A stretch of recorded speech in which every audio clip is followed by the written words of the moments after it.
Okay, it is. Um, uh, uh, uh. Tuesday, January 30th, 2024, 7 p.m. Um, so today I watched the screening, and actually I think, uh, not, oh, it is their debut, two directors, but also the first screening, I guess.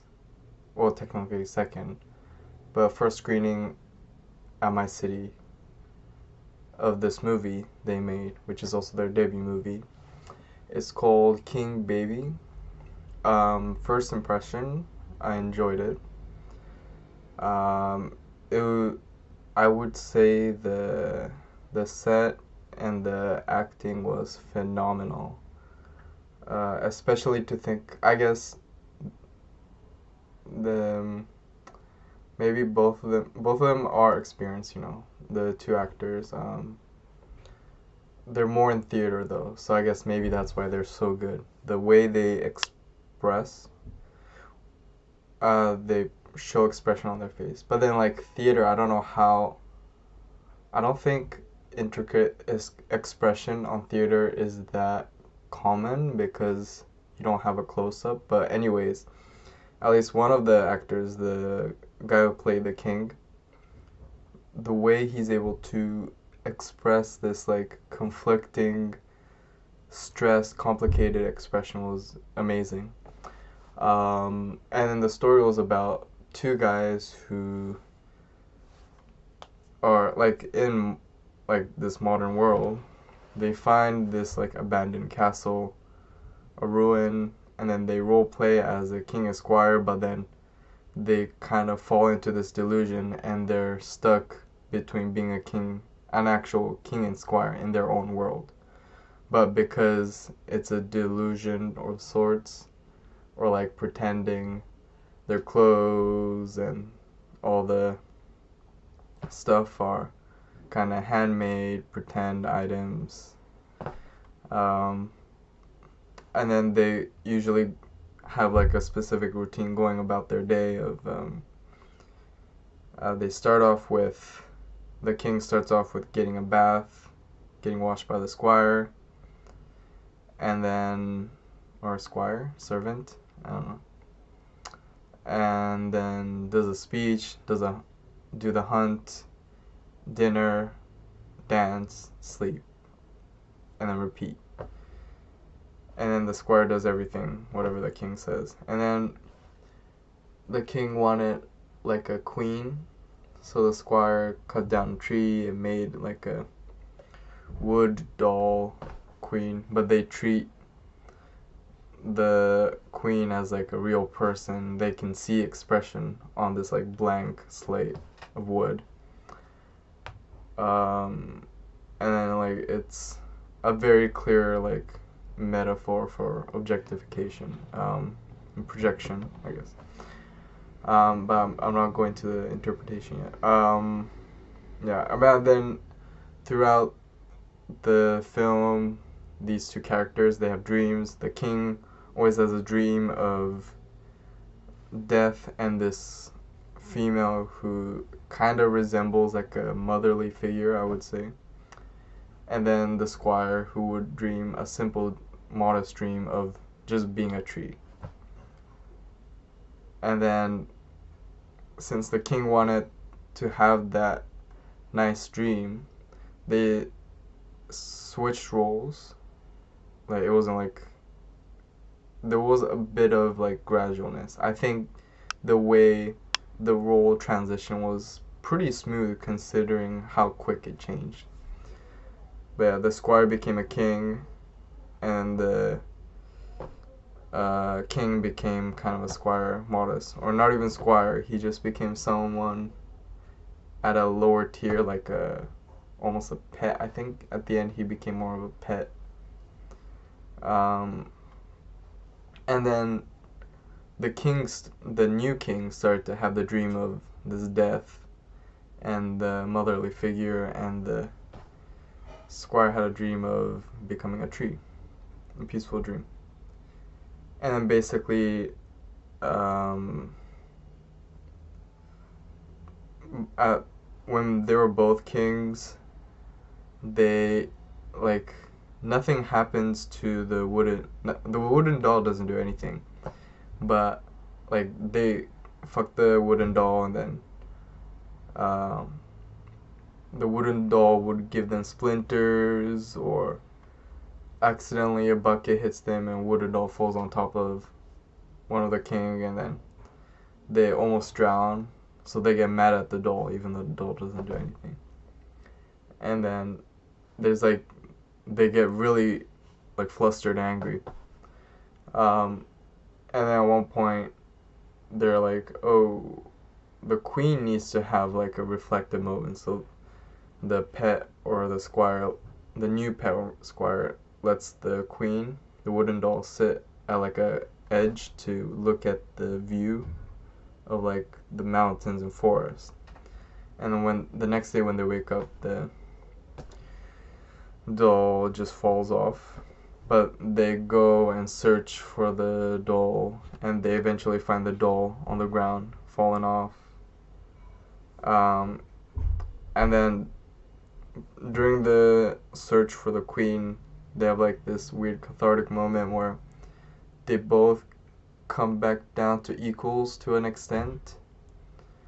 And then that is that equalness is exacerbated when they finally see the wooden doll, and they come to common ground talking about how the wooden doll was actually not as hot, it was kind of ugly, and they decide she was like the problem they had. So they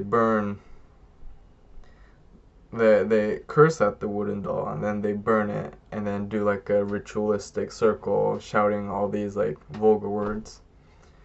And then they throw dirt in the air, put dirt on themselves, and they have like handprints on themselves. And the thing is, the dreams both of them had of this like sexualized motherly figure and death, or something akin to that, was like this like ashed, bald, like human creature with handprints on the body.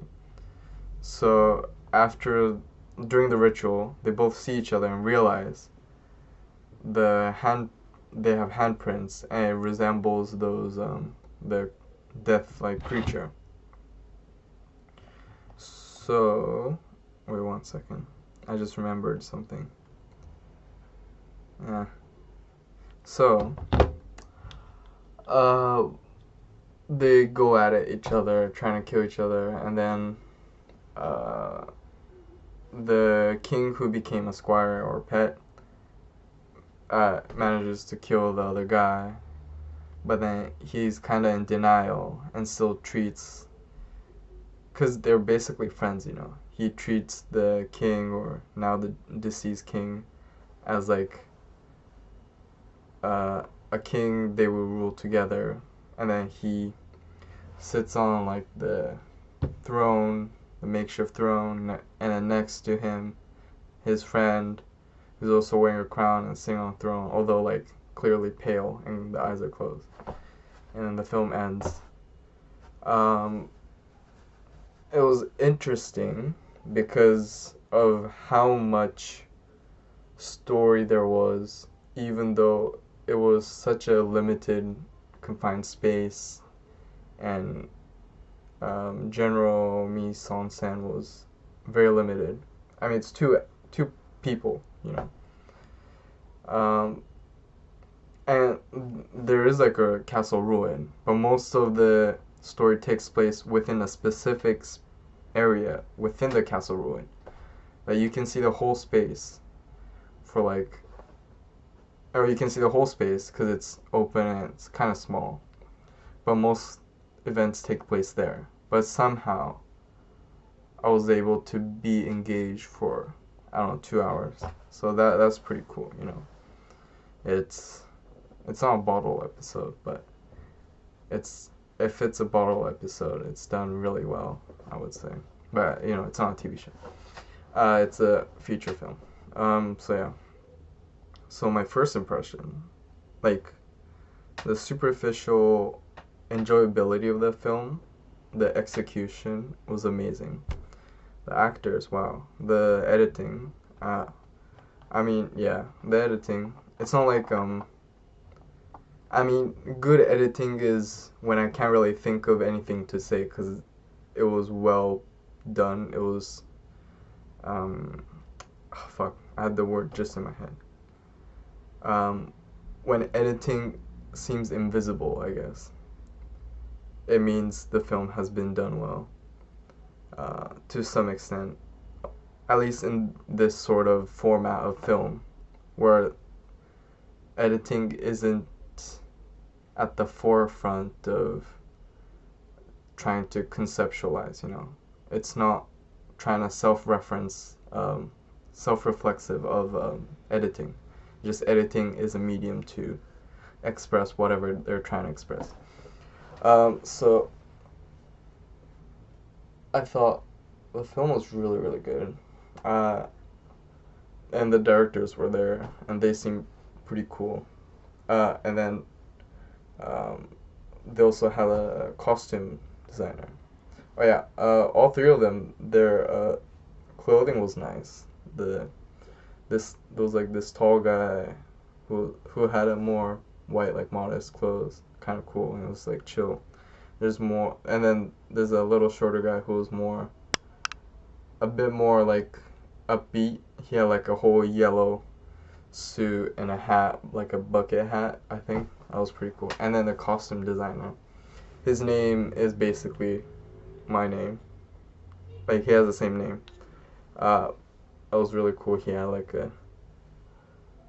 I don't know. I don't know how to describe it, but like fancy, but at the same time not flashy.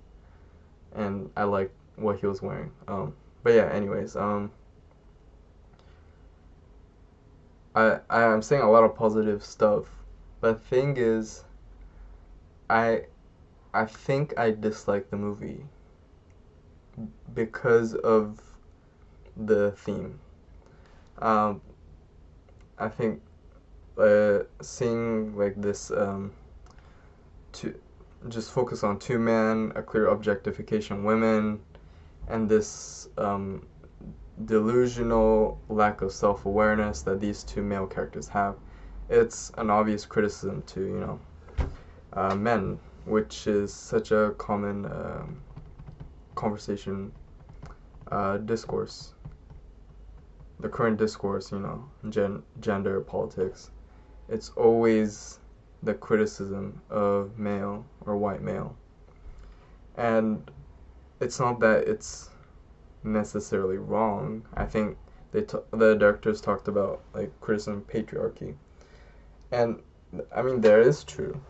There's a lot of problem with power and how certain males, what you could consider like immature or male lacking self-awareness in power, but also on a day-to-day social level, there are issues. And then one thing I found interesting was the way the directors talked about their movie was they seemed to also interpret as they were making the movie or after watching the movie or even during the Q&A, they're coming up with their own interpretations of the film, which is really interesting because I'm always fixated on trying to make a film based on already having a message or interpretation. But I need to realize even that in itself is a confinement, I'm striving for uniqueness, authenticity, but then again, that strive, creating that like motivation before as a catalyst to make a movie is in of itself a box, because you can make a film based on almost, I don't want to say rationality or emotion, but something different, some artistic motivation. And then you can kind of introspect and abstract from the art you made to interpret what you were trying to make. I think that's an interesting thing. I need to think about that more. And I found the directors live interpreting their film interesting, very interesting. And the thing is, like, I want to see whatever film they make next because I know it's gonna still be enjoyable and good. But the issue I want to go back to is the criticism. It's maybe it's also that I'm in this country and I'm in a specific school that seems to confuse liberalism with sexism towards men. It's just so much men hate. And then this movie is another men hate, which obviously I'm gonna personally find a bit upsetting. And I think the big upsetting point is how repetitively I'm exposed to this hate. And like considering that it's two male directors, I don't know about one of them, but the flashy one, apparently he is a transgender, so it makes my comment about self-hating a bit more nuanced and complicated. I'm not sure, but I think this issue with the discourse of male hate really creates this self-hatred in this current climate. And then I feel that that film was self-hatred. Although at least the one that was trans, apparently he used to look up to these other guys that in retrospect they were like toxic males. So this film was his way of exercising that admiration for toxic masculinity. So, I mean, yeah, fair enough.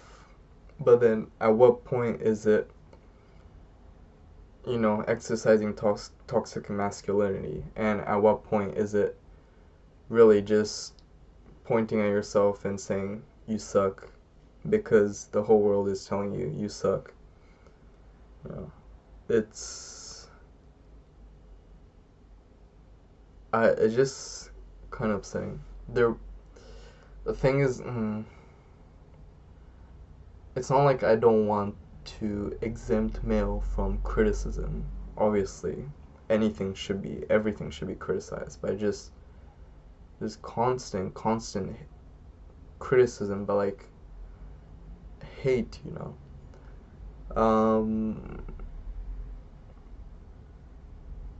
It's just like, yeah, men can be immature, and the other director was talking about how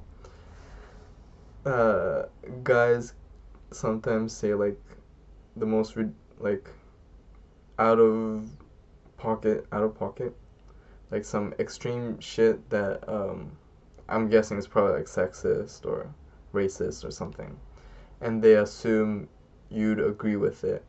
And I'm like, yeah, the thing is like I was like, yeah, I know like some guys like to joke around. I try not to be like immature in that sense, but I like to joke around and say like fucked up stuff sometimes. As like jokes, but I know, but the thing is like I do get what he means.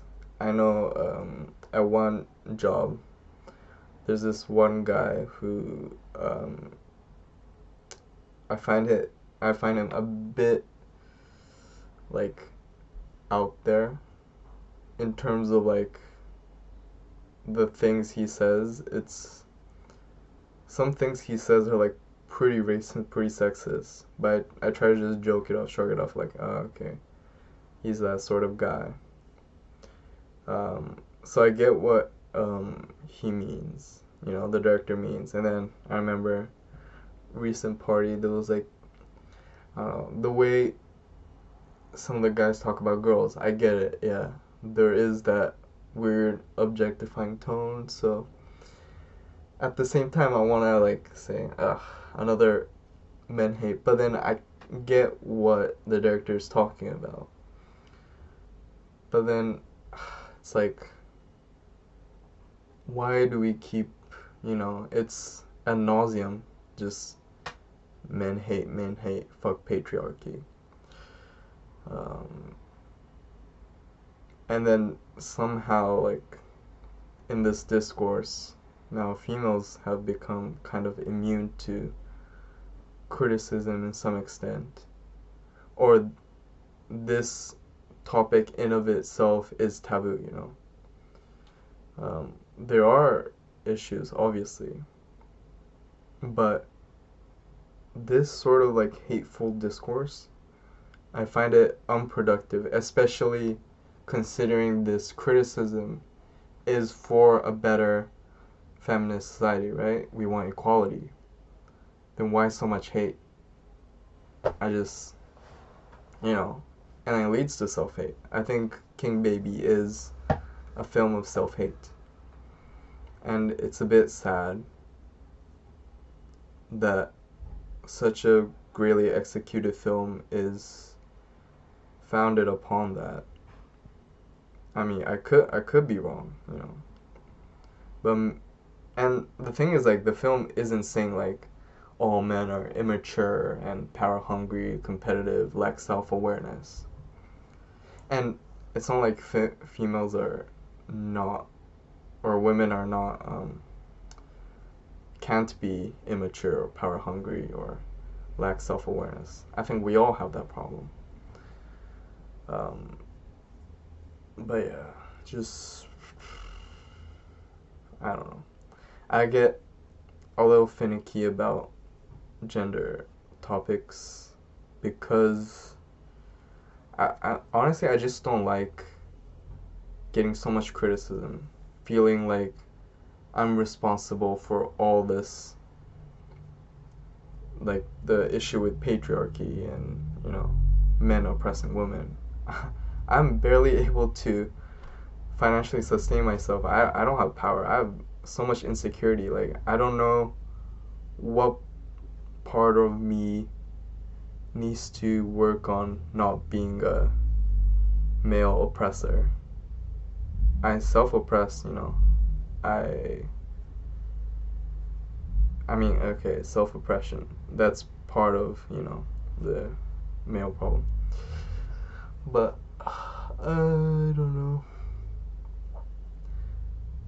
It's weird because these sort of hateful commentaries homogenize men into one thing. That's like one of the sexist things you can do. I mean, there's always like universalism versus relativism with gender and sex. So, the homogenization, like, at what point is it not necessarily sexist? It's hard to say. But then, for me personally, I almost never believe in universalism. Obviously, there's a little conflicting stuff in my values because I do believe in axioms, and axioms are kind of inherently universalist. But yeah, that's my thought on King Baby. But at least I was able to,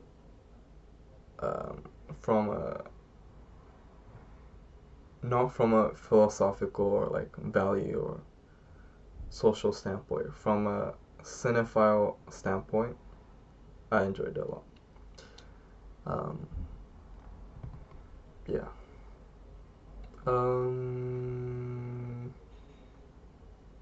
I guess that's it.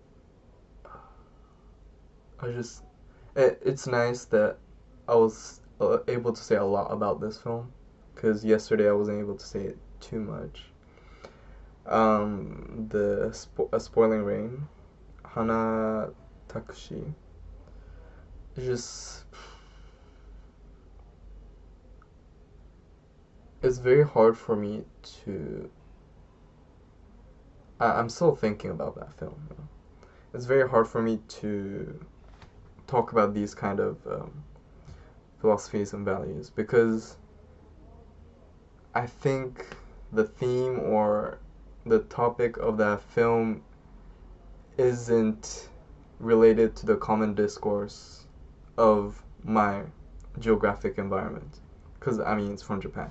There's obviously commentary on gender, but it's more to do with the local aspect of Japan, I think, in terms of like the pink film, sex film industry, adult film industry. There was definitely an issue with, or theme, I don't know if it's an issue, but there was a theme of immigrants, like Chinese and Korean. And then I guess grief, grief, body, sex, love, life, passion. There's a lot of like conglomerates of all these different aspects. It's hard for me to say if there's even a clear-cut theme. It's one of those that maybe I also have to think about how that film wasn't made with a clear intention as a catalyst, maybe. And that film is more of an art piece that even the artist has to think and live interpret as they watch, like their own self introspection.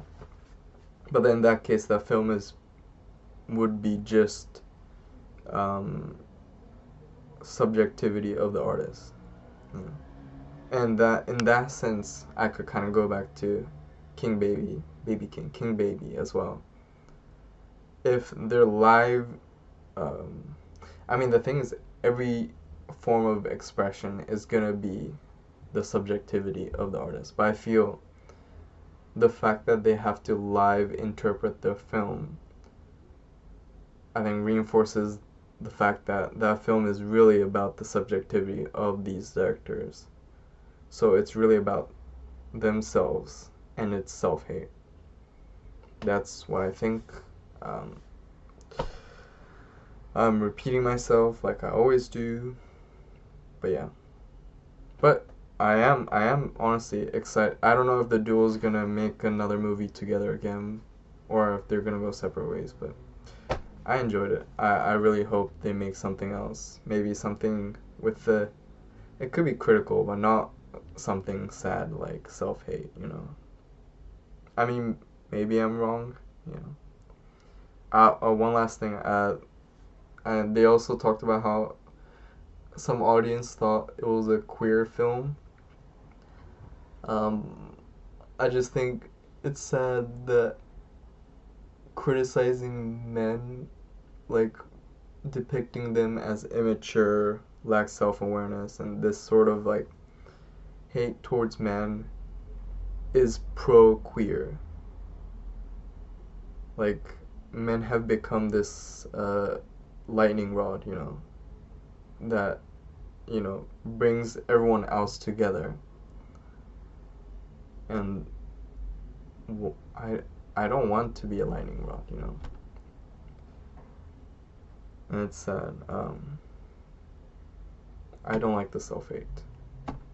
And hopefully, I don't always believe in dialectics, but hopefully, we get an antithesis for this all these male self-hate, Hopefully we can get to a middle ground where we can criticize, patriarchy to an extent where we can point out what's bad about this toxicity, but also don't target males like that.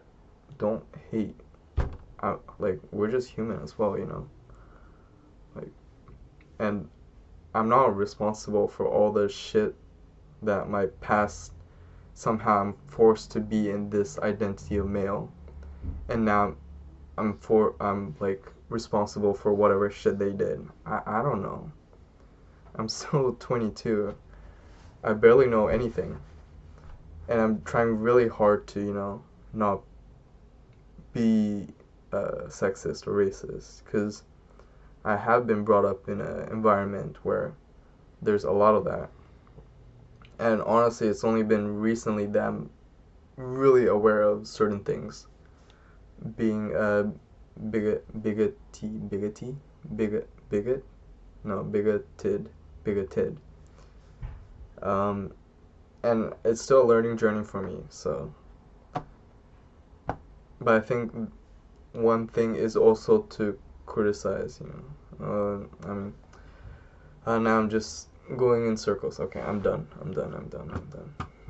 I'm excited for what to come tomorrow.